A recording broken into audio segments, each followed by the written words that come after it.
চোখের পানিগুলো ছেড়ে দিয়ে বলে, দোকানদার ভাই, রুটিওয়ালা ভাই। রুটিওয়ালা বলে, ও প্রতীক, তুমি কেন কান্দো? তুমি কেন কান্দো? বলে, কান্দি এই কারণেই কান্দি, আজকে তোমার দোয়া কবুল হয়ে গেছে। জোরে বলেন না মারহাবা। জীবনে যত দোয়া করছো কবুল হয়েছে, আজকেও তোমার দোয়া আমার আল্লাহ কবুল করেছে। এই জন্য আমাকে মসজিদ থেকে বাইর করে দিছে। মসজিদের ওই সিঁড়ি থেকেও আমার তাড়া দিয়েছে, দূর দূর করে তাড়িয়ে দিছে। জোরে জোরে চিল্লায়া বলা যাবে আল্লাহু আকবার। মুসলমান রুটিওয়ালা দোকানদার ডাক দেখো, ভাই প্রতীক, আরে আমি দেখতে চাইলাম ইমাম আহমদ হাম্বলকে, কিন্তু আপনি কেন কান্দেন? আর আপনাকে কেন মসজিদ থেকে বাইর করে দিল? আর আপনাকে কেন মসজিদের সিঁড়ি থেকে বিতাড়িত করলো? চিন্তা করে আল্লাহ, কোথায় একটু রেস্ট নিব, কোথায় একটু শান্তিতে ঘুমাইবো। ও মুসলমান শুনে নাও, খুঁজতে খুঁজতে একটা মসজিদ পাইলেন, আল্লাহর ঘর। কার মসজিদ? কার? আমরা কার? এই জমিন কার? এই মসজিদ খানা পাইলেন। এই মসজিদের মধ্যে উনি কি করলেন? নামাজ আদায় করলেন, ঈশার সালাত আদায় করলেন। সালাত আদায় করে সব মুসল্লি যখন বাইর হয়ে গেল, খুব খেয়াল করবেন বাবারা আমার, এইবার যখন সব মুসল্লি বাইর হয়ে গেল, মুসলমান আহমদ ইবনে হাম্বল উনি কি করলেন? সঙ্গে সঙ্গে একটু বিশ্রাম নিলেন, মসজিদের মধ্যে শুয়ে পড়লেন। শুয়ে চিন্তা কর, আল্লাহ তোমার ঘরের মধ্যে ইবাদত করলাম, তোমার সিজদা দিলাম, মাথা লুটাইয়া তোমার দরবারে আল্লাহ সিজদা দিলাম। ও রব্বি কারীম, এই রাতটুকু আজকে মসজিদের মধ্যে কাটায় যাব, বাইরে আমি কোথায় যাব? বাইরে তো যার জায়গাও নাই, আমিও তোমার, আল্লাহর ঘর তোমার, এই ঘরের মধ্যে রাতটুকু কাটায় যাব। বিশ্রাম নিতে লাগলেন। মুসল্লিরা যখন বাইর হয়ে গেলেন, খাদেম সাবাইয়া দেখে রে মসজিদের ভিতরে একটা লোক শুয়ে আছে। দমক দিয়ে বলে, ওই লোক, তুমি মসজিদের ভিতরে শুয়ে আছো কেন? বলে, আমি একটু বিশ্রাম নিব, রাতটুকু কাটায় যাব, ফজরে আযান পড়লে এখান থেকে বাইর হয়ে চলে যাব। খাদেম বলে, এখানে কি বিশ্রামের জায়গা? এখানে কি ঘর? এখানে কি ও যুবক, এখানে কি তোমার জন্য বালাখানা করা হয়েছে? মসজিদ থেকে বাইর হ। মসজিদ থেকে বাইর হতে চাই না। ইমাম হাম্বল রাদিয়াল্লাহু তাআলা উনি কি করলেন? মুসলমান অনেকক্ষণ বয়া রইলেন, কিন্তু ধমক দিয়া খাদেম সাহেব মসজিদ থেকে বাইর করে দিলেন। কিন্তু তখনও পর্যন্ত এত বড় একজন ইমাম, যার নাম শুনলো তৎকালীন যেমন রাজা বাদশাহ দাঁড়াইতেন, সালাম দিতেন, যিনি যে পথে যাইতেন মানুষ দাঁড়ায়া দাঁড়ায়া তারে সেলট দিতেন। ওই ইমাম হাম্বল যে রাস্তা দিয়ে যাইতো, ওই তৎকালীন জামানার রাজা বাদশারা দাঁড়ায়া দাঁড়ায়া তারে সেলট দিত। কিন্তু এত বড় একজন আল্লাহর মাহবুব বান্দা হওয়ার পর নিজের পরিচয় গোপন রাখলেন। খাদেম দমক দেয়, খাদেমের দমক শুই না একটু বিচলিত হয় নাই, রাগান্বিত হয় নাই। এমন মুসলমান শুধু কান্দার বলে, আমার আল্লাহ, এই ধমকটা আমার হয়তো প্রাপ্য ছিল, এই জন্য ধমক খাইলাম। আমি যদি উত্তর দিই প্রতিশোধ হয়ে যাবে। না না, আমি প্রতিশোধ দিব না, আমি ধমক দিব না, আমার পরিচয় আমি দিব না। ও আমার আল্লাহ, আমি মওলা, তোমার গোলাম, তোমার গোলামকে তুমি আরো নমনীয় বানায় দাও, এই গোলামকে আরো কি বানায় দাও? নমনীয় বানায় দাও। কিন্তু আমার দেশের মানুষ একটু টাকা পাইলেই গরম, একটু সম্পদ পাইলেই তাদের গরম। আজকে ভাইরাতে বাইনিরা মুসলমান খুন হয়, দেখছেন কোথায়? ওই মুসলমান ফরিদপুর বোয়ালমারীর জমিনে আপন ভাই হইয়া বড় ভাই হইয়া ছোট ভাইকে হত্যা করেছে। উনি বছরে নির্বাচন করেছিলেন, কিন্তু নির্বাচনে ফেল করেছে স্বতন্ত্র প্রার্থী হইয়া। এই পাগলরা এই সম্পদের জন্য ভাই হইয়া ভাইয়ের বুকে গুলি চালাইল। ওর কি একটু ধারণা নাই? আল্লাহ কয়, কুল্লু মান আলাইহা ফান, আল্লাহ কয়, বান্দা এই জমিনটা আমি রাখবো না, এই জমিনের মধ্যে যা কিছু আছে আমি আল্লাহর জন্য বিচ্ছিন্ন করে দিব। এই জমিনের মধ্যে যত মাটি আছে মাটিগুলো পুড়ে তামা হয়ে যাবে রে। এই জমিনের মধ্যে কোনো মাটি থাকবে না। এই যে বাল আপনারা কত মুসলমান কত কি করেন, বলতেছিলাম লবণ তৈরি করেন, এই না জমিনের মধ্যে জমিনটা আল্লাহ রাখবে না, এই জমিনটা পুরো আমার আল্লাহ তামা বানায় দিবে।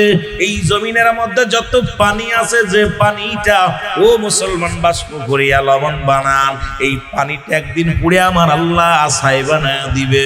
আল্লাহ কয় বান্দা যেদিন কিচ্ছু বলতে কিচ্ছু থাকবে না, যেদিন থাকবো শুধু আমি আল্লাহ।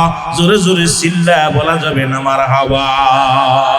ও মুসলমান শুনে নাও, আহমদ ইবনে হাম্বল, অনেকেই বলে হাম্বল বলে, কেউ বলে মুসলমান, শুনে রাহমাতুল্লাহ আলাইহি এ কি করলেন, উনি সিঁড়ির উপরে বইয়া পড়লেন। সিঁড়ির উপরে বইয়া, মসজিদের সিঁড়ির উপরে বইয়া চোখের পানিগুলো ছেড়ে দিয়ে বলে রব্বি কারীম, তোমার মসজিদে জায়গা হলো না, আজকের রাতটা বুঝি সারা রাত ফাঁকা ময়দানে কাটাইতে হবে। আল্লাহ সিঁড়ির উপরে বুঝি কাটাইতে হবে। খাদেম সাহেব আইয়া কয়, ও প্রতীক সিঁড়ির পর থেকে বাইর হও, সিঁড়ির পর থেকে লাভো, কারণ তুমি এখান থেকে দূর হও। মুসলমান এইবার ওনাকে হাত ধরে টেনে উঠান তো ওখান থেকে। হযরতে মুসলমান আহমদ ইবনে হাম্বল ওনাকে হাত ধরে বাইর করে দিলেন। এই গুটি গুটি পায়ে উনি দেখতে পাইলেন রাস্তার উপরে একটা ছোট্ট দোকান। এই দোকানটা উনি দেখতে পাইলেন, গেলেন দোকানদারের কাছে, যায় দাঁড়াইয়া রইলেন। ভিতর থেকে দোকানদার সালাম দেয়, আসসালামু আলাইকুম। ওই প্রতীক বলো, ওয়ালাইকুম আসসালাম। ও প্রতীক, আপনার সঙ্গে যা যা হয়েছে সব আমি দেখেছি। খাদেম সাহেব আপনাকে মসজিদ থেকে বাইর করে দিল, এরপরে আপনি সিঁড়ির উপরে, মসজিদের সিঁড়ির উপরে বসলেন, এখান থেকেও খাদেম সাহেব আপনাকে বাইর করে দিল। এর আল্লাহর ঘরে আপনার জায়গা দিল না, আপনাকে তাড়া দিল, আপনি রাগান্বিত হলেন না। যদি কিছু মনে না করেন, আমি ছোট্ট এই ঘরের মধ্যে, এই দোকানের মধ্যে রুটি বানায়, সারা রাত ভরে রুটি ছেনি, সকাল বেলা রুটিগুলো বানায়, এলাকার মানুষগুলো আমার দোকানে এসে খায়। যদি আপনি মনে কিছু না করেন, এই ঘরের মধ্যে বিশ্রাম নিতে পারেন। মুসলমান শুনে নাও, হযরতে আহমদ ইবনে হাম্বল উনি কি করলেন, এই ঘরের ভিতর প্রবেশ করলেন, দেখে আগুনের তাপ, ঘরটা বড় মুসলমান অনেক গরম, কারণ বিশাল ঠান্ডা, শীতের মধ্যে গায়ের মধ্যে পোশাক নাই। ও মুসলমান, শীতের পোশাক নাই, কনকনে শীতের মধ্যে দোকানের মধ্যে রইলেন।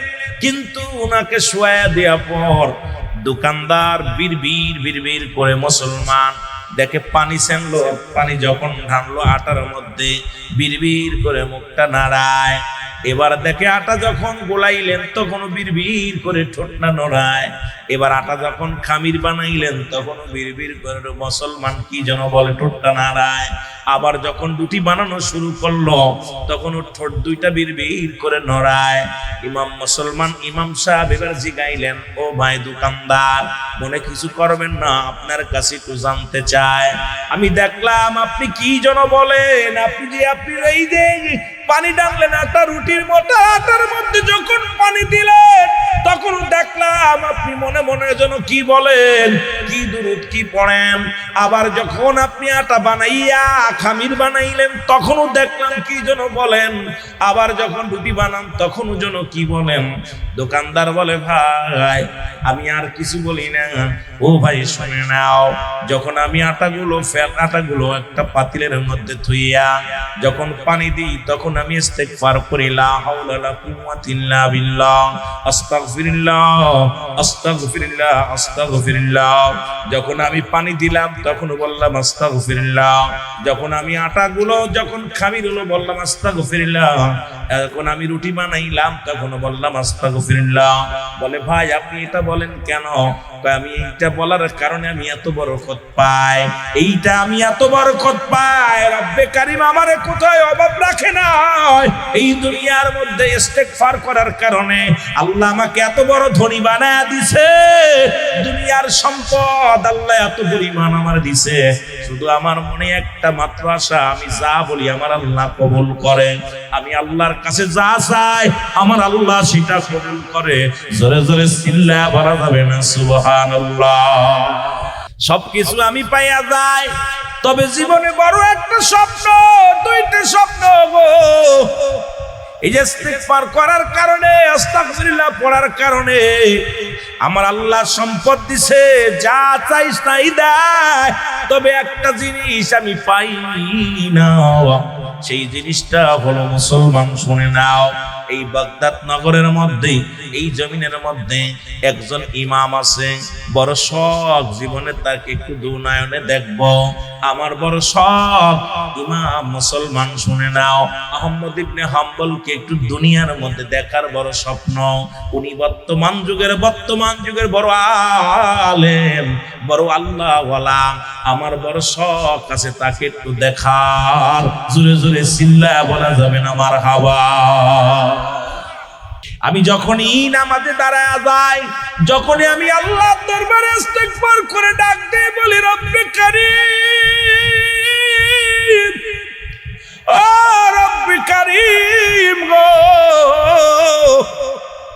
তখনই আমার আল্লাহ কবুল করে। কিন্তু জীবনে একটা মাত্র আশা, আমি আমলের কোনো ত্রুটি রাখি নাই, নামাজও ছাড়ি নাই, রোজাও ছাড়ি নাই, জীবনে আমি সব কর্ম করি, যা চাই তাই পাই, কিন্তু একমাত্র আশা মনে রেখে গেলাম, কারণ আমিও, উনিও এই জায়গা আসবে না, উনিও বাগদাদ নগরে আইব না, আমিও ওই জায়গা মুসলমানকে যাইতে পারবো না, কারণ আমার সঙ্গে মনে হয় জীবনে দেখা হবে না।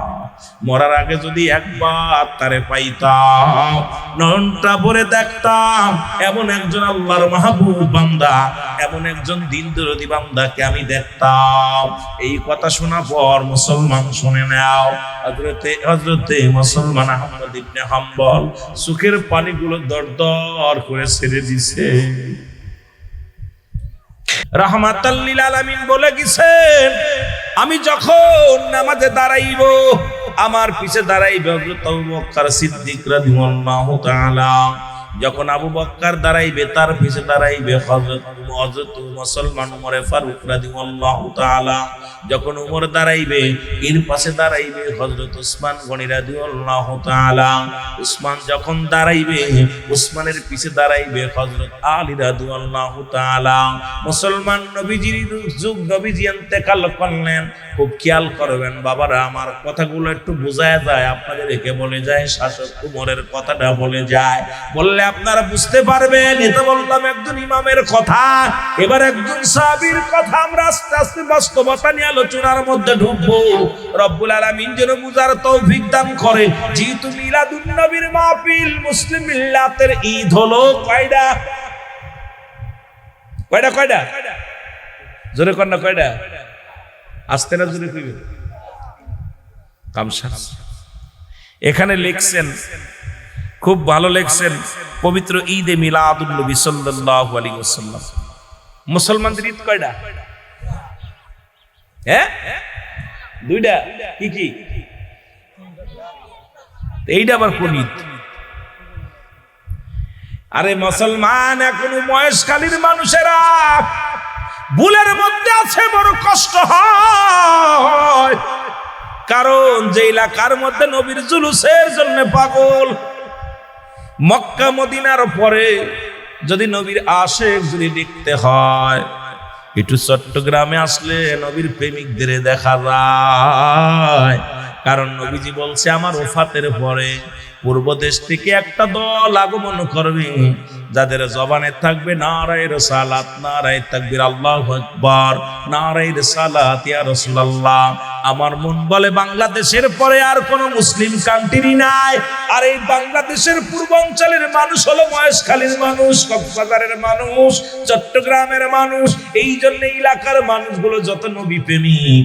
বাংলাদেশের অন্য কোন বিভাগের মানুষ এমন পাগল না। একজন রাখাল প্রতিদিন মাঠে মেশে চড়ায়, আর এমন বুজুর্গ মানুষ আল্লাহ জিকির করে। খুব বুজুর্গ মানুষ, মনে বড় স্বপ্ন, জীবনে মুসলমান, দুইটা প্রতিজ্ঞা করেছে, দুইটা চাইছে আল্লাহর কাছে জীবনে নামাজ পড়িয়া। দুইটা দাবি করে, একটা নাম্বার রব্বি কারীম, এরে আমি রাখালের দুইটা স্বপ্ন তুমি পুরা করবা গো। একটা হলো আমি ইন্তেকালের পরে তুমি আমার একটা জান্নাত দিবা। দুই নাম্বার হলো এই জমিনের মধ্যে মক্কা মদিনার মধ্যে একজন নাই পরানয় শাসক, আল্লাহর নবীর সাহাবী হযরত উমর ফারুক রাদিয়াল্লাহু তাআলার সঙ্গে আমারে দেখা করায়া দিবা। এই দুইটা মাত্র দাবি, আর কিছু চাই না জীবনে, আর কিছু চাওয়ার নাই। এই দুইটা চা আমার পুরা করবা। জোরে জোরে চিল্লায়া বলা যাবে না মারহাবা। এই দুইটা দাবি প্রতিদিন এ মুসলমান ওই তায়েফ থেকে রে ওই প্রতিদিন রাখাল প্রতি জুম্মার নামাজ আদায়ের জন্য আল্লাহর নবীর মসজিদের নববীর মধ্যে চলে যায়। কিন্তু যাইয়া যখন উমরকে দেখার জন্য বড় সাধনা করে, কিন্তু যা দেখে রে বড় দামি মানুষ, টাকাওয়ালা মানুষ, সুন্দর সুন্দর কাপড় গায়ের মধ্যে, আর রাখালের গায়ে সিরাযুক্ত কাপড়, গরিব মানুষ, কেমনে যাবে? দেখা করা সম্ভব নয়। চোখের পানি ছেড়ে কান্দে আর বলে, আল্লাহ তুমি আমার গরিব বানাইলা। এই কারণে হযরত উমরের সঙ্গে সাক্ষাৎ হলো না। কারণ কত কোটিপতি, কত টাকাওয়ালা, দামি কাপড়ওয়ালা ওই মসজিদ নববীর মধ্যে প্রথম কাতারে দাঁড়ায়, হযরত উমরের সঙ্গে কোলাকুলি করে, হযরত উমরের সঙ্গে সাক্ষাৎ হয়। আমি গরিব মানুষ হওয়ার কারণে হযরত উমরের সঙ্গে আমার সাক্ষাৎ হলো না। রব্বে কারীম, তবে আর একটা স্বপ্ন আমার জন্য, ইন্তেকালের পরে আমি কিচ্ছু চাই না, দুনিয়ার বাড়ি চাই না, গাড়ি চাই না, দুনিয়ার মধ্যে ভালো টাকা চাই না, ভালো পড়তে চাই না, খাইতে চাই না। আমার যেভাবে দুনিয়ার মধ্যে আমি যতদিন বেঁচে থাকি রে ও আমার আল্লাহ, আমি যেন ইন্তেকালের পরে তোমার জান্নাত পাই। তুমি তো মুমিনদের জন্য প্রস্তুতি করে রাখছো।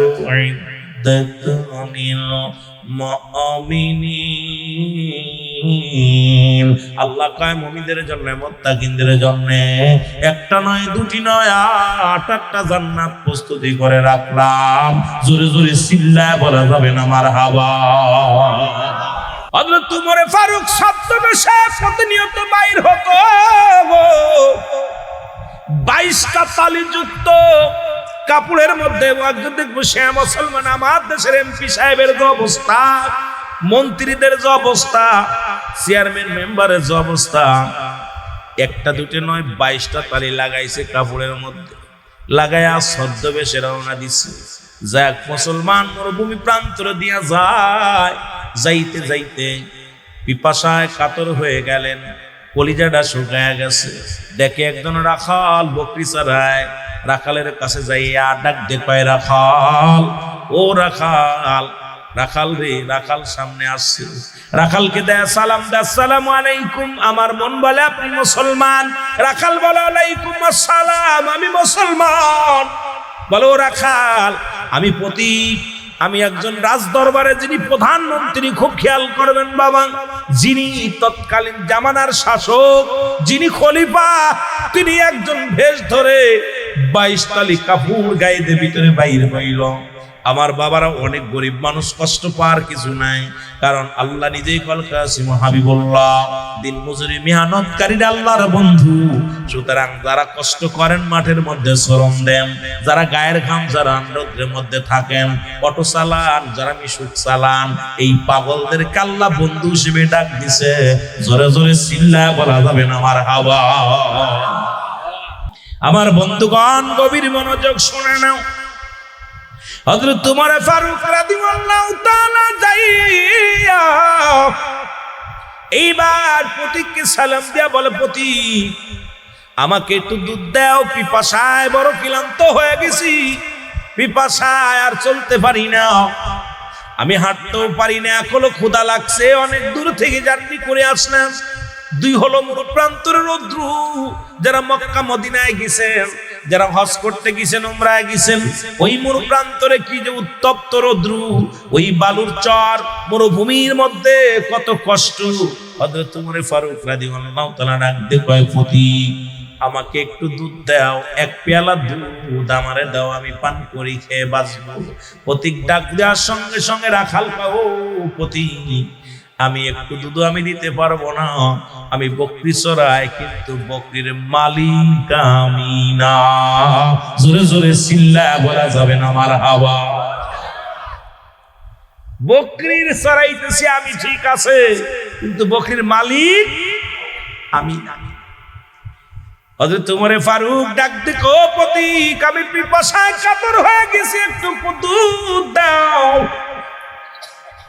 ডাক দে বলে, রাখাল ডাক দে কো, পথিক শোনো, তুমি আমার কাছে দুধ চাও, এই বকরির মালিক আমি না, বকরির মালিকের হুকুম ছাড়া আমি একটা ছোটা দুধ আমি তোমাকে দিতে পারবো না। কয় মালিক কি দেখছে? কয় তুমি কি জানো না তুমি কার রাজ্যে বাস করো? এই রাজ্যটার মালিক কার রাজ্যে বাস করো? কয় কার? এই রাজ্যের খলিফা হযরত ওমর ফারুক রাদিয়াল্লাহু তাআলা। ওনার গোয়েন্দার মানুষ যদি জানতে পারে আমি দুধ তোমাকে দিছি চুরি করে, আমার গর্দান রাখবে না। ওই ওমরের মুসলমান গুপ্তচর আছে, এরা যদি টের পেয়ে যায় আমাকে মেরে ফেলবে। আর দুই হলো আমি আমার মালিকের হুকুম ছাড়া এক ফোঁটা দুধ আমি তোমারে দিতে পারবো না। জোরে জোরে চিল্লায় বলা যাবে না মারহাবা। এরে হযরত ওমর ফারুক রাদিয়াল্লাহু তাআলা ডাক দিয়ে বলে, পথিক তোমার বকরির মালিকও দেখছে না, তোমার লোকও দেখছে না, তুমি একটু দাও গো। কয় তুমি তো একটা চোর। ডাক দে বলে, পথিক তুমি একটা চোর, তুমি কেমনে ভাবলে আমি তোমাকে দুধ চুরি করে দিব? যেহেতু এটা সম্ভব নয়, তুমি দূর হয়ে যাও, আমার সামনে থেকে দূর হয়ে যে এটা করা সম্ভব নয়। হযরত ওমর ফারুক হাত ধরে টান দিয়ে নিয়ে গেলেন। নেয়া কয় প্রতিক্রিয়ায় এবার মুসলমান 12টা দিনার দিলেন, হাতের মধ্যে বা 40টা দিনার স্বর্ণের দিনার দিয়া কও, পথিক এই নাও স্বর্ণের দিনার গুলো নাও, আমাকে এক গ্লাস এক পেয়ালা দুধ দাও, আমি খায়া বাসি। তোমার মালিকও দেখছে না, ওমরের লোকজনও দেখছে না, তোমার কেউ তোমারও মালিক হয়ে গেলে আমারও বেঁচে গেলে আমিও দুধ পান করে শান্তি পেলাম। সঙ্গে সঙ্গে রাখাল চিৎকার মেরে কয়, তুমি মুনাফিক। ডাক দিয়ে কয়, পথিক তুমি একটা মুনাফিক, কারণ তুমি কি জানো না, আরে উমর না দেখলো, উমরের গুপ্তচর না দেখলো, আমার বকরির মালিক না দেখলো, আমার আল্লাহ দেখে গো।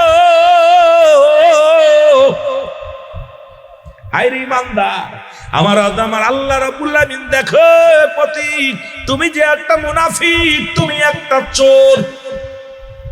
বলেন দেশের প্রেসিডেন্ট যদি চোর বলে, দেশের প্রেসিডেন্ট যদি মুনাফিক বলে, আমাদের চেয়ারম্যান মেম্বার একটু যদি মুখে মুখে তর্ক করা হয়, গুলি খেয়ে মরতে হয়। আর কিন্তু আল্লাহর প্রিয় পাগল মুসলমান মুসলিম মিল্লাতের খলিফা হযরত ওমর ফারুককে মুনাফিক বললেন, গালি দিলেন, মুসলমান চোর বললেন। খলিফা হযরত ওমর ফারুক দাঁড়ায় রইলেন। জোরে জোরে চিল্লায় বলা যাবে না মারহাবা। হযরত ওমর ফারুক ডাকতে বলে, ভাই তুমি এই স্বর্ণের দিনারগুলো নিলে না, তোমার কি জীবনে ধনী হওয়ার শখ নাই? জীবনে কি তোমার বড় লোক হওয়ার শখ নাই? সারা জীবন শুধু বকরি চড়াইবার খাইবা, তোমার কি কোটিপতি হওয়ার স্বপ্ন নাই? এবার ডাকতে বলে, রাখাল আবার দুইটা স্বপ্ন আছে। একটা স্বপ্ন হলো আমি যেন ইন্তেকালের পরে আল্লাহ আমার যেন নাজাত দেয়, জান্নাত দেয়। কারণ আমার জীবনে কোনো স্বপ্ন নাই, যত কষ্ট হোক দুনিয়ার মধ্যে হাজারো কষ্ট সহ্য করব, আমার ইন্তেকালের পরে যেন রব্বে কারীম আমাকে একটা জান্নাত দিয়া দেয়। দ্বিতীয় স্বপ্ন হলো, যেহেতু হযরত ওমর ফারুক কুরআন দিয়ে দেশ পরিচালনা করেন, খলিফা আদনান নবীর সাহাবী হযরত ওমর ফারুক রাদিয়াল্লাহু তাআলাকে একটু শরীয়তের চোখ দিয়ে দেখতে চায়। এই দুইটা মাত্র সামারার কোনো চাওয়া নাই। জোরে জোরে চিল্লায় বলা যাবে না মারহাবা? আরো জোরে জোরে চিল্লায় বলেন মারহাবা।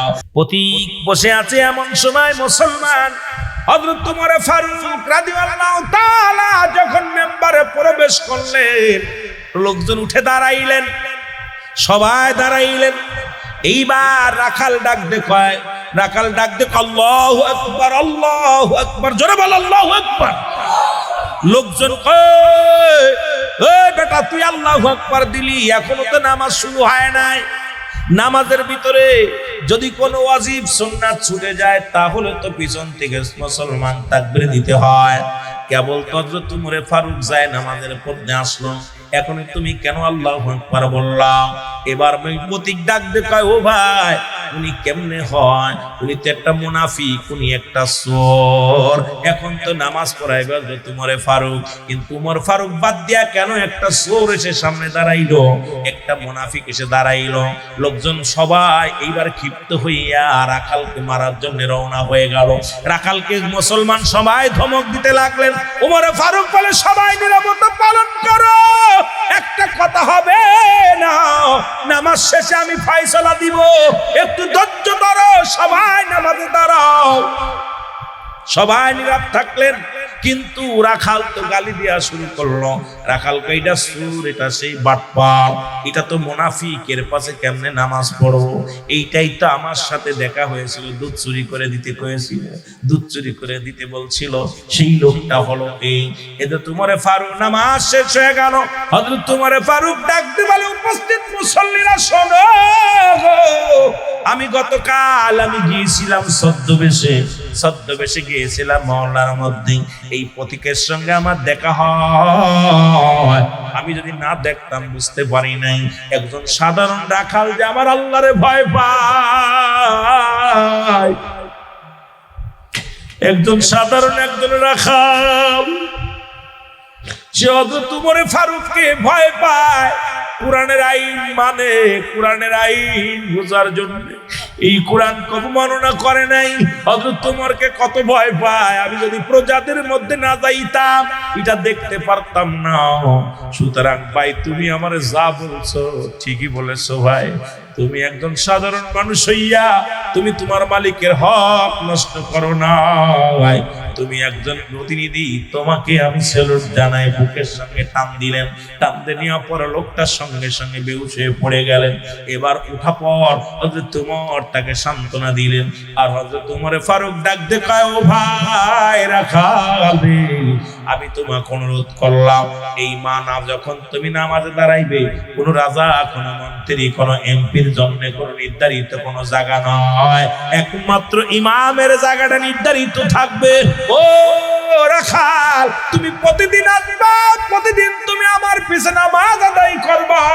কেউ তোমাকে বাধা দিবে না, কেউ তোমাকে বারণ করবে না, কারণ এই নামাজে রব্বে কারীমের সঙ্গে যখন মিলন হয়, পৃথিবীর কোনো ধনী নয়, দুনিয়ার কোনো বাদশা নাই, দুনিয়ার কোনো ফকির নয়, সবাই সমান, সবাই সমান। জোরে জোরে চিল্লায় বলা যাবে না মারহাবা। চলে গেলেন মুসলমান, কবির মনোযোগ। এইরকম মক্কা মদিনার মনোয়ারে কালেমার দাওয়াত দিয়া এত কষ্টকর ছিল। রাসূল নিজেও তো মক্কা থেকে মদিনায় হিজরত করলেন। রাসূলুল্লাহ মক্কার কাফেরদের যন্ত্রণায়, মক্কার নিষ্ঠুর কাফেরেরা সদা সর্বদাই নির্যাতন করতেন, কষ্ট দিতেন আমার নবীরে। নবীজিকেও ডাকতে বলেন, আমার আল্লাহ জিবরিল যাও আমার হাবিবকে মক্কা থেকে মদিনায় চলে যেতে বলো। আর এই মক্কার মানুষেরা পূর্বকাল থেকে, ও মুসলমান, শুরু থেকেই ইসলামের পর আঘাত তারা আনা শুরু করেছে। উতবা, সাইবা, আবু জেহেল, আবু সুফিয়ান, এই আবু লাহাবের বংশধর যারা কোশ্চিন কালো ইসলামটাকে মানতে পারে নাই, নবীকে মানতে পারে নাই, আমার নবীর আহলে বায়াতদের উপরে জুলুম চালিয়েছে, কষ্ট দিছে, এখন তারা দেয় রে মুসলমান। ওই ইসরায়েলের বংশধর যারা এখনো মুসলমানদের কষ্ট দেয়, তারা জোরে বলেন ঠিক কিনা? আমার ভাইরা, আমার বন্ধুরা, আল্লাহর নবীর দৈহিক নাতি ও যুবক, একজন হত্যা হওয়ার আর একজন যখন চলে গেলেন কোথায়? কুফা নগরে চলে গেলেন। অনেক লম্বা ইতিহাস, যদি আবার কোনোদিন সময় হয় বিস্তারিত আলোচনা করব। ছোট্ট একটু আলোচনাটুক শুধু করে যায় রে মুসলমান। এই 1 তারিখে যা তাবু গাড়লেন, 2 তারিখ গেল, 3 তারিখ গেল, 4 তারিখ গেল মুসলমান, 7 তারিখে তাবুর পানিগুলো শেষ, তাবুর মধ্যে কোনো পানি নাই। এই পানির সন্ধানে মুসলমান হুসাইন রাদিয়াল্লাহু তাআলার বিবি, এ মুসলমান শুনে নাও, শুনে নাও, ভিতর থেকে আসিয়া সারা বানু ডাক দে কয়, স্বামীরে একটু পানি দাও। পানির সন্ধানে মুসলমান গভীর মনোযোগ। পানির জন্য যখন চলে গেলেন ফুরাত নদীর কিনারায়, পানির বিনিময় সন্তানকে চির বিদায় করে নিয়ে আসলেন। এই 8 তারিখ আসলো মুহররমের মুসলমান, শুনে নাও। এই 8 তারিখে যখন মুসলমান শুনে নাও, যখন দুনিয়া থেকে বিদায় হয়ে গেল হযরতে যাইনা, মুসলমান শুনে নাও, এ মুসলমান গভীর মনোযোগ। আসগার আলী দুনিয়া থেকে বিদায় হয়ে গেল। আসগারকে নিয়ে যখন এই দুনিয়ার মধ্যে বাবা মা কান্না শুরু করে দিল, এই কান্না দেখিয়া তাবুর ভিতর থেকে আকবর আলী বাইরে আসলো। বড় ছেলে আকবর আলী এসে দেখে মা জননী কান্দে, বাবায় কান্দে, ডাক দে কয়, মা গো তুমি কেন কান্দো গো মা? বলে, বাবা রে, এই দেখ রে তোর ছোট ভাই চির বিদায় হয়ে গেছে, আর কোনদিন ভাই বলে ডাকবে না, চির বিদায় হয়ে গেছে। জোরে জোরে চিল্লায়া বলা যাবে না আল্লাহু আকবার। মুহররমের 9 তারিখ হলো, অনেক লম্বা আগে বলতেছি বাবা, সব বিস্তারিত বলা যাবে না, শুধু আপনাদের বোঝানোর জন্য সংগঠনটা নাম দেওয়ার কারণে একটু টাচ দিয়ে যায়, আমার বাজানদের কথাগুলো বলে যায়। মুহররমের 9 তারিখ হলো, আকবর আলী তরবারি নিয়ে রওনা হবে। ভাইয়ের শপথ করে ভাইকে বলে, ভাই তোর শপথ করলাম তোমাকে ছুঁইয়া, যারা তোমাকে হত্যা করেছে তাদের প্রতিশোধ না নিয়ে আমি আর ফিরবো না, এই জীবনটা রাখবো না, কারণ আমার ভাইয়ের রক্ত ধুইয়া, আমার ভাইয়ের গা ধুয়ে ছুঁইয়া শপথ করলাম জীবন দিয়া দিব, তবু বাতিলের কাছে মাথা নত করবো না। বিদায় নিয়ে রওনা হয়ে গেল। মায়ের কাছ থেকে বিদায় নেয়, চির বিদায় দাও হে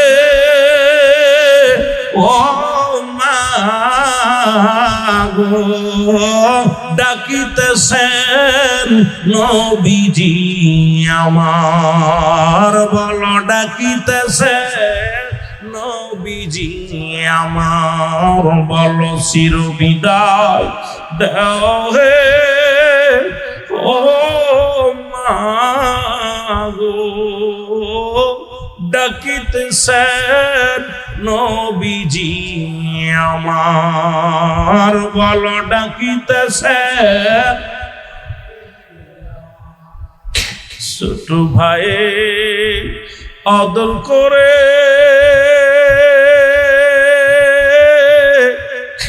আর নিব না কবু কোলে, ডাকিতেছেন নবীজি আমায়, আমার ছোট ভাইকে আদর করে আর নিব না কোলে।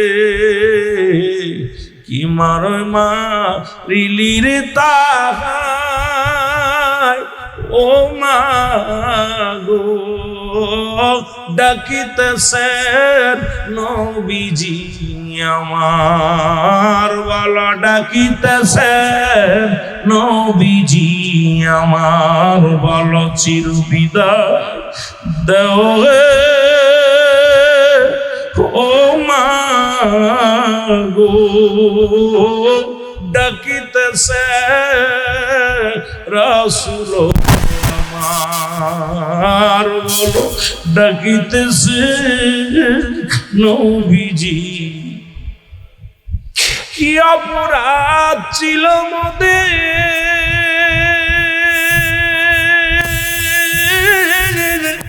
করিল খুন চাচা জানকে। কি অপরাধ ছিল মোদের, করিল খুন আপন ভাইরে। কাঁদে সেদিন কারবালার ময়দান,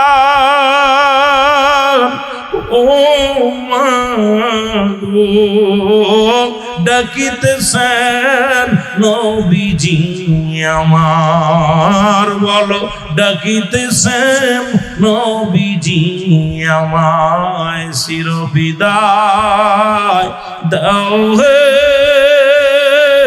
ও মা গো, ডাকিতেছে নবীজি আমার, বলো ডাকিতেছে নবীজি। এ ভাইরা আমার, বন্ধুরা আমার, আলী আসগার যখন গেলেন গো, আলী আকবর রক্তের বদলা নিতে যাইয়া শাহাদাতের পেয়ালা পান করলো। মুহররমের 10 তারিখ হলো। অনেক বিস্তারিত আলোচনা যদি শুরু থেকে করতাম অনেক মজা লাগতো যুবক, যদিও মূল ইতিহাসটা আমরা তুলে ধরতে সময় পাই না, বলতেও পারি না। মুহররমের 10 তারিখ হলো। হুসাইন রাদিয়াল্লাহু তাআলা দুটি সন্তানকে হারায়া, জোরের ভাইকে হারায়া ডাকতে বলে, জয়নাব,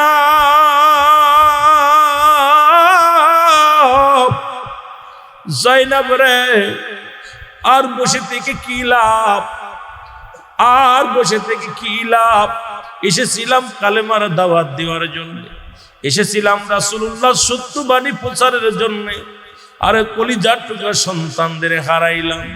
এরে আমি যাব যুদ্ধের ময়দানে, আর দেরি করব না। জয়নাবকে ডাকতে বলে, জয়নাব,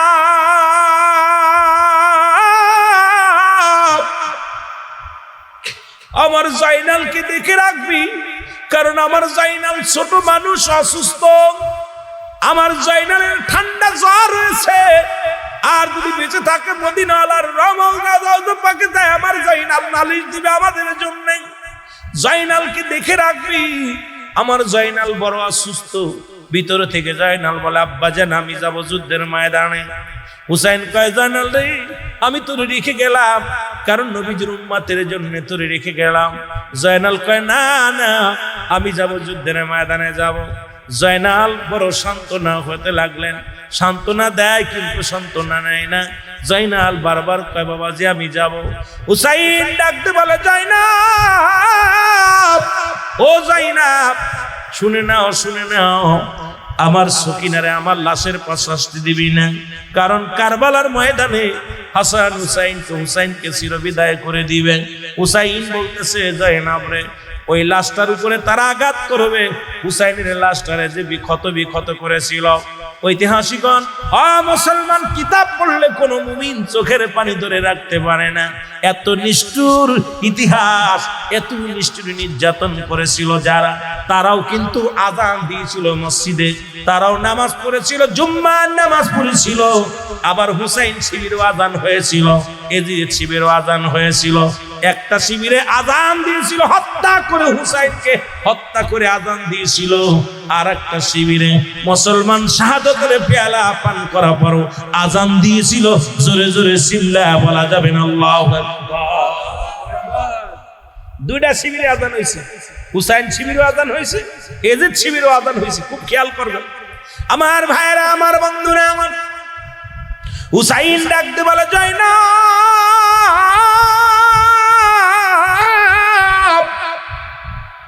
আমার সকিনারে আমার লাশের পাশে আসতে দিবি না, কারণ আমার দেহটা ক্ষত করে ফেলবে। আমার দেহ থেকে সহ্য করতে পারে না আমার জয়নাব। এরে জয়নাব রে, আমার সকিনারে দেখে রাখবি।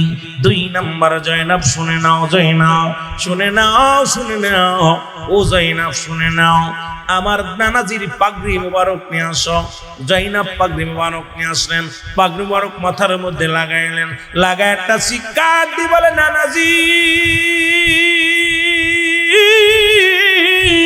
এই সত্য ইসলামের জন্য আমি পাগড়ি লাগাইলাম মাথার মধ্যে, আমার দেহের মধ্যে যতক্ষণ পর্যন্ত প্রাণ থাকবে আমি যেন বাতিলের কাছে মাথা নত না করি, জীবন দেয়া যেন প্রমাণ করতে পারি আমি নবীর আশিক ছিলাম, আল্লাহর গোলাম ছিলাম। জোরে জোরে চিল্লায় বলা যাবে না মারহাবা, আর একটু জোরে জোরে চিল্লায় বলা যাবে না মারহাবা।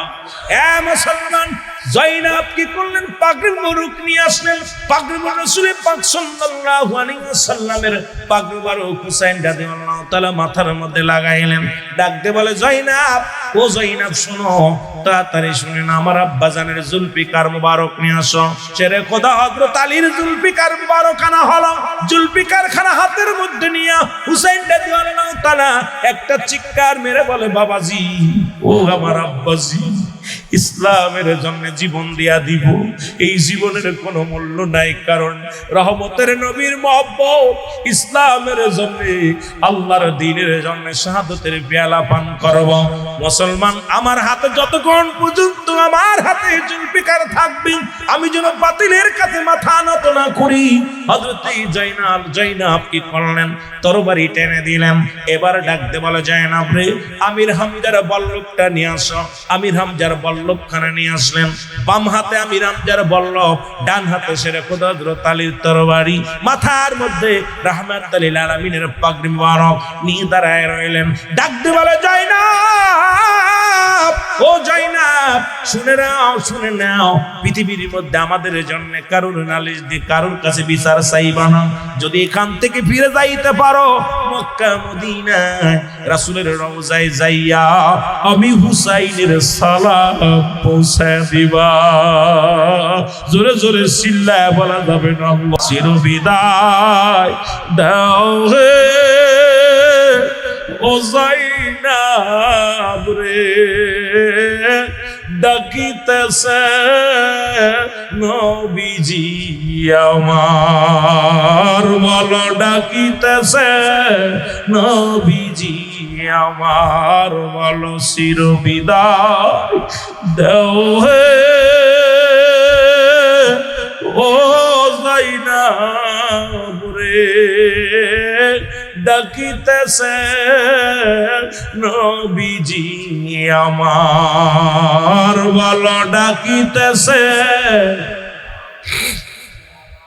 ও জয়নাব রে,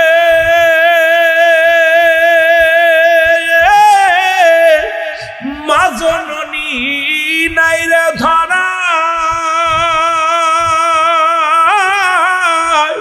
কে বুঝিবে দাতা সন্তানের হায়, বাবা গিছে আগে যে বিদায়, ও জয়নাব রে, ডাকিতেছে নানাজি আমার, বলো ডাকিতেছে। আরো জোরে জোরে বলেন, হাসান হুসেনের প্রেমে চোখের পানি ফেললে মুসলমান জাহান্নামের আগুন হারাম হয়ে যাবে। বলেন, ডাকিতেছে নানাজি আমার, বলো ডাকিতেছে। দয়ার নবী, মায়ার নবী,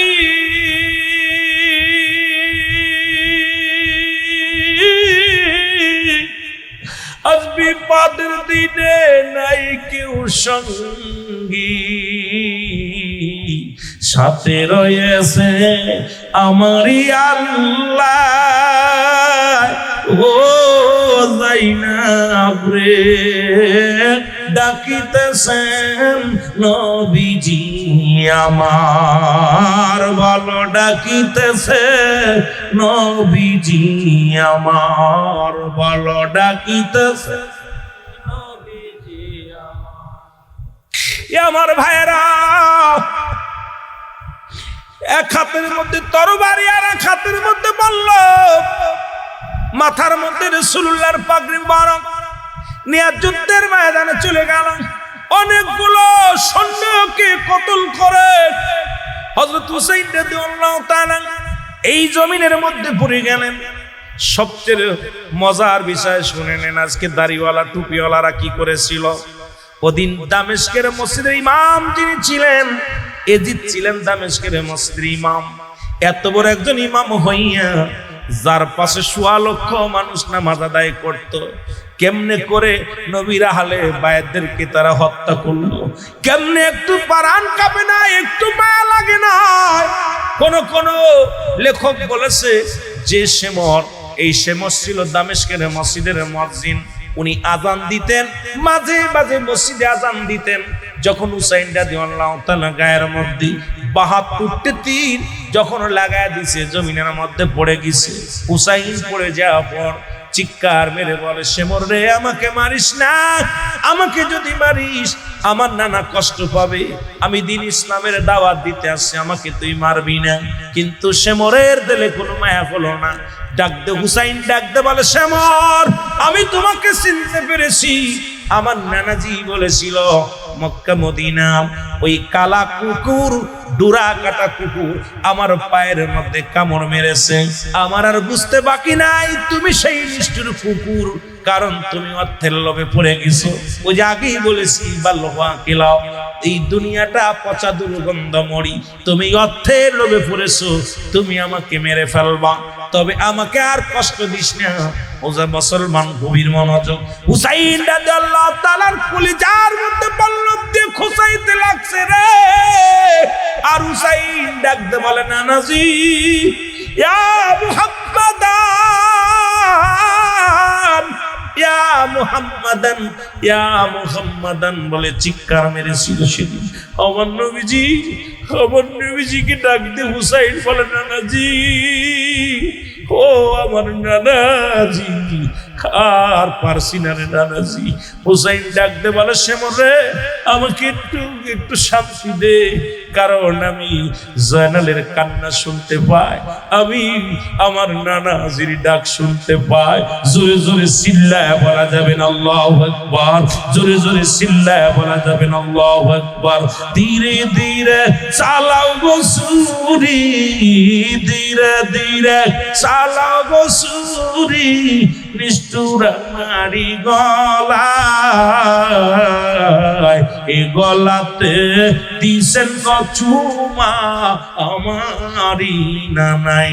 বলো যে গলাতে দিছেন চুমা আমারি নানাই। বলো ধীরে ধীরে চালাও সুরি, ধীরে ধীরে আমারি গলায়, এ গলাতে দিছেন চুমা আমারি নানাই। অনুনাই বিনাই করি নিষ্ঠুর তোমারে, জয়নালা বেদিনের কান্না শুনতে দাও আমারে। আইরে দয়ার নবীর মধুর ডাকটা শুনতে দাও আমারে। আরে ডাকে আমার ওই নানাজি, ডাকে আমার ওই নানাজি, মারিস না আমারে। ওরে ডাকে আমার ওই নানাজি, মারিস না আমারে। ধীরে ধীরে চালাও সুরি, ধীরে ধীরে চালাও গো সুরি, নিষ্ঠুর আমারি গলায়, এ গলাতে দিছেন গো চুমা আমারি নানা। আমার ভাইরা, লা কখনো ইল্লা ব্যতীত, হুজুর মানে হাজির নাজির, কল মানে আত্মসালাত মানে নামাজ। ও যুবক, লা কখনো ইল্লা ব্যতীত, আল্লাহ ব্যতীত, লা কখনো ইল্লা ব্যতীত, সালাত মানে নামাজ। হুজুর মানে হাজির নাজির, কল মানে আত্মসালাত মানে নামাজ। এমন নামাজের মধ্যে দুনিয়ার জল্পনা কল্পনা এমন ভাবে বলছি, এমন ভাবে দুনিয়া আমাদের ধরে ফেলছে। দুনিয়া, এই দুনিয়ার জিন্দেগিটা রাসূল এই জন্য বলছে বালহুয়া কিলাব, এই দুনিয়াটা হলো পচা দুর্গন্ধ মরি। মানুষের চরিত্র হলো কুকুরের চরিত্র। কুকুর যেমন মরি পাইলে খুশি হয়। ও মুসলমান শুনে নেন, আপনাদের এই কোথায়, বেশি দূরে নয়, কোথায় রে মুসলমান, ফেনীর জমিনে মুসলমান মা এবং সৎ মায়ের সঙ্গে বাবার সন্তানের অবৈধ মুসলমান মিলন, এটাও মুসলমান দুনিয়ার মধ্যে কোথায়, যেটা দেখি নাই। ও মুসলমান, যেটা দেখতেছি বাংলাদেশের অবস্থা যে ভয়ঙ্কর, কোথায় রে মুসলমান শোনো গো, ওই হাবিল কাবিল হত্যা ঘটিয়েছিল মুসলমান শোনো, আবার বর্তমান ভাই হইয়া বাইরে খুন করলো ফরিদপুর। আজকে যেখানে যায় তাকিয়ে দেখি আজকে হট্টগোল মারামারি, আজকে ভাই ভাই ভাই বিরোধ, আজকে সংসারে ভিতরে বিরোধ, আজকে সমাজের মধ্যে বিরোধ। এই বিরোধ নিয়ে হযরত হুসাইন রাদিয়াল্লাহু তাআলা শাহাদাতের পেয়ালা পান করেছিল। এই হুসাইন রাদিয়াল্লাহু তাআলা সংগঠনের বাবা, যেহেতু নামের উপরে সংগঠন, একটু কথা আমি বলে যাই রে, কারণ যদি না বলি হক নষ্ট হয়ে যাবে। এই নামটার জন্য একটু কথা আমার বলা লাগবে। ও মুসলমান শুনে নাও, মীর মোশাররফ লিখলেন হাইরত, মীর মোশাররফ হোসেন লে মুসলমান বিষাদ সিন্ধুরে লিখে গেলেন, আজকে অর্থনাথের মূল, আজকে অর্থের কারণে ভাই ভাই বিরোধ, ভাইয়ের সঙ্গে বাবার বিরোধ, বাবার সঙ্গে সন্তানের বিরোধ, আজকে সমাজ নষ্ট, জাতি নষ্ট। ও রব্বুল আলামিন আমাদেরকে বোঝার তৌফিক দান করো। জোরে জোরে চিল্লায় বলো মারহাবা, আর একটু জোরে জোরে চিল্লায় বলো আল্লাহু আকবার। মুহাব্বতের সঙ্গে দুরূদ শরীফ পড়েন আল্লাহুম্মা।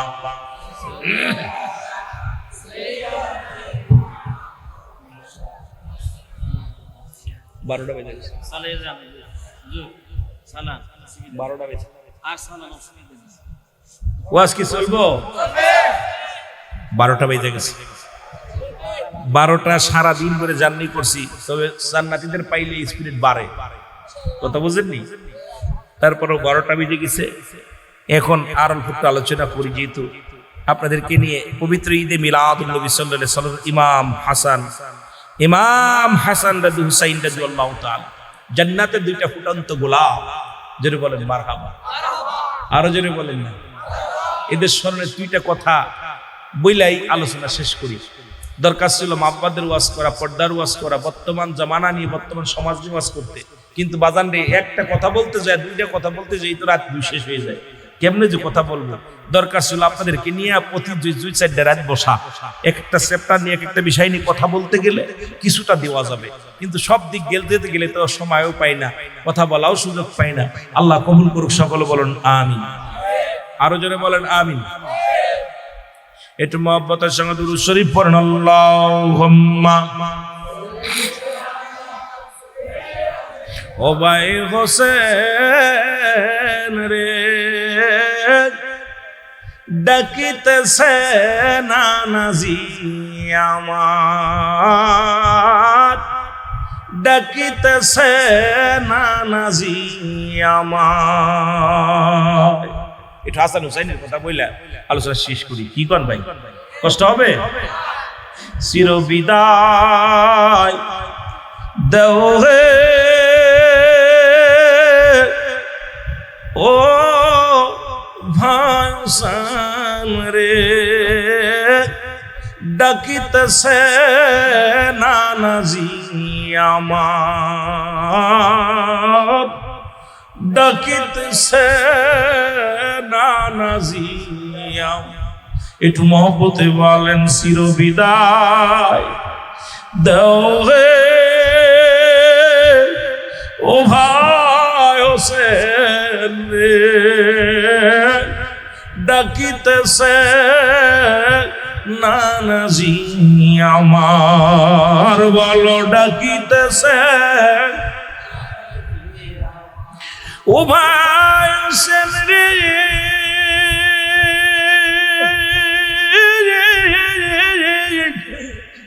পড়িলাম কালমা মুখে, জীবন দিলাম নিষ্ঠুরের হাতে, ওরে কাটি শুধু নানাজি আমার, ও ভাই হোসেন রে, ডাকিতেছে নানাজি আমার, বলো ডাকিতেছে নাজি আমার বলো ডাকিতেছে। হুসাইন রাদিয়াল্লাহু তাআলা, হাসান রাদিয়াল্লাহু তাআলা, হাসানকে যখন বিষপান করাইলেন, এই শুধু কিসের জন্য? আত্মের জন্য। বাল্যহা খিলাফ, খুব খেয়াল। অল্প একটু আমি কথাগুলো শুধু সার কথাটা আপনাদেরকে বোঝানোর জন্য বলে যায় বাবা। অনেক ওয়াজ, কারবালার ওয়াজ শুনেছেন, দেখবেন আলোচনা করতে করতে সারা রাত আলোচনা করতে মূল ইতিহাসটুকু আমাদের জানা নেই। আমি আপনার সিদ্দিকুর রহমান সাহেব লিখলেন আপনার শানে কারবালা। এই কারবালার মধ্যে আলোচনার মধ্যে ডাকছে যখন হাসান রাদিয়াল্লাহু তাআলা এই ক্ষমতার লোভে, কিসের লোভে? জোরে বলেন, কিসের লোভে? ক্ষমতার লোভে। মানুষ মানুষকে দেখছেন অর্থের লোভে। ওই যে ভাই হইয়া ভাইকে খুন করছে, একটু আগে বলছে একটা কথা, ভাই হইয়া বড় ভাই দেখছেন ছোট ভাইরে গুলি করে মেরে ফেলছে, অর্থের লোভে শুধু। হাসানকে হত্যা করা হলো এই মাসনাদের জন্য, সিংহাসনের জন্য। তখন হাসান রাদিয়াল্লাহু তাআলার পাশে যখন হুসাইন রাদিয়াল্লাহু তাআলা আসলেন, তখন চিৎকার মেরে বলতেছিল, ভাই হোসেন আমাকে হত্যা করেছে শুধু সম্পদের লোভে, তোমাকেও দুনিয়া থেকে বিদায় করে দিবে, সাবধান। তবে বারবার জিজ্ঞেস, তোকে কে হত্যা করছে বলো।